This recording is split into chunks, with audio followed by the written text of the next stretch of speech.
Bonjour à toutes et à tous. Aujourd'hui, on plonge au cœur d'une histoire vraiment complexe, celle du Cameroun. Imaginez une nation qui est née de la rencontre, ou plutôt de la collision, de deux mondes. Un héritage colonial britannique d'un côté et un héritage français de l'autre.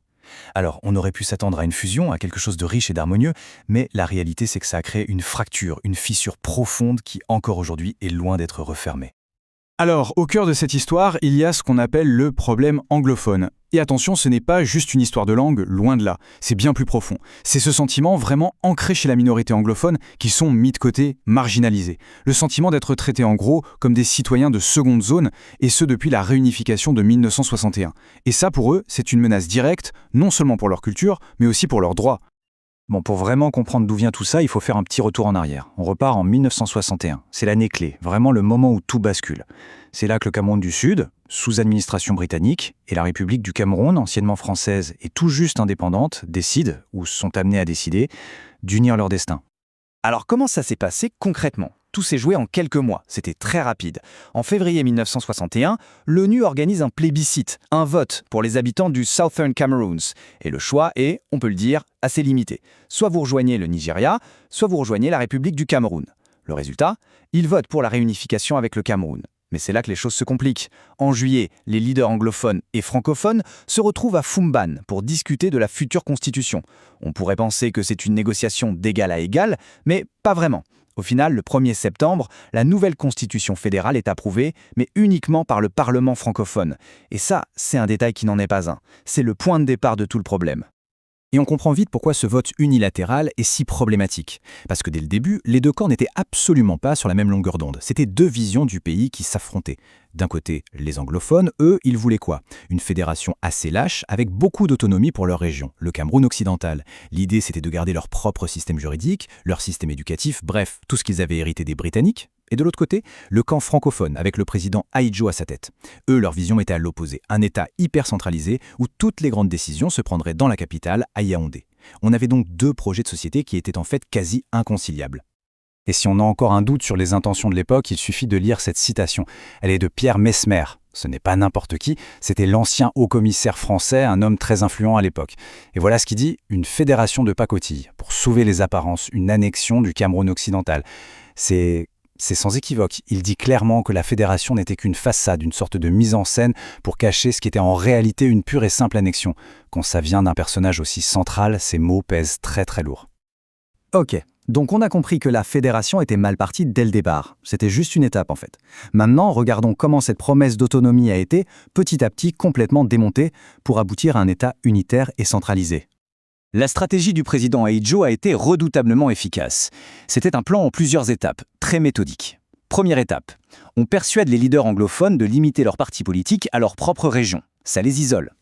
Deuxième étape, et c'est un grand coup. En 1966, on pousse tous les partis, y compris ceux des anglophones, à fusionner en un seul grand parti national, l'UNC. Et là, c'en est fini de toute opposition structurée. Troisième étape, on nomme des inspecteurs fédéraux.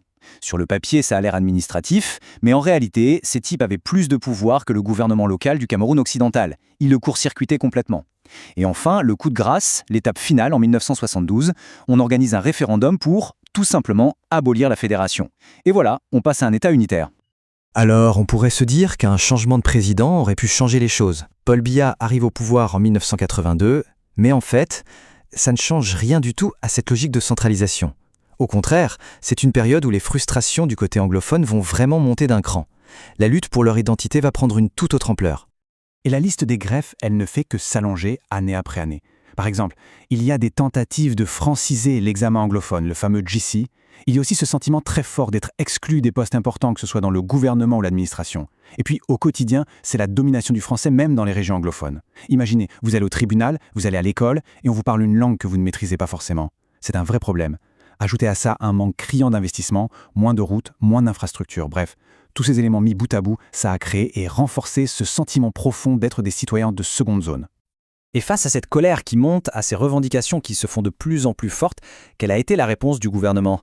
Eh bien, ça n'a pas vraiment été le dialogue ou la recherche de compromis. Non, la stratégie a été beaucoup plus classique. C'est le bon vieux diviser pour mieux régner. Et cette stratégie, ce n'est pas juste une théorie, elle s'est vue très concrètement. Comment? D'abord, en jouant sur les rivalités qui pouvaient exister au sein même de la communauté anglophone, par exemple entre les gens du Nord-Ouest et ceux du Sud-Ouest. On va nommer quelqu'un du Sud-Ouest à un poste très important, comme à la tête de la CDC, ce qui va mécaniquement frustrer les élites du Nord-Ouest. C'est très malin. On va aussi récompenser les politiciens anglophones qui sont loyaux au régime en leur donnant des bons postes, des avantages. Et en même temps, on va souffler sur les braises en parlant d'une prétendue domination du Nord-Ouest pour créer de la méfiance et s'assurer que les anglophones ne présentent jamais un front uni. C'est un jeu politique très calculé. Forcément, face à tout ça, une réaction s'organise. Ce ne sont plus seulement des frustrations individuelles. Des mouvements structurés commencent à émerger pour défendre l'identité et les droits des anglophones. Les deux noms à retenir, ce sont le CAM, le Cameroun Anglophone Movement, et un peu plus tard le SCNC, le Southern Cameroons National Council. Ce sont eux qui vont vraiment incarner et porter la voix de cette contestation. Et tout ça, ça nous amène directement à aujourd'hui, à la situation actuelle. La question est simple. Après toutes ces années, des décennies de lutte, qu'est-ce qui est sur la table? Quelles sont les pistes, les solutions que proposent les mouvements anglophones pour enfin sortir de cette impasse?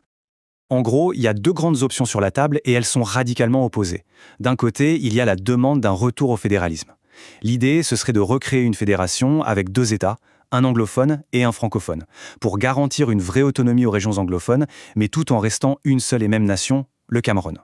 Et de l'autre côté, il y a une option beaucoup plus radicale. L'indépendance. C'est la sécession, pure et simple. Le but, restaurer l'ancien État du Southern Cameroons et en faire un pays souverain.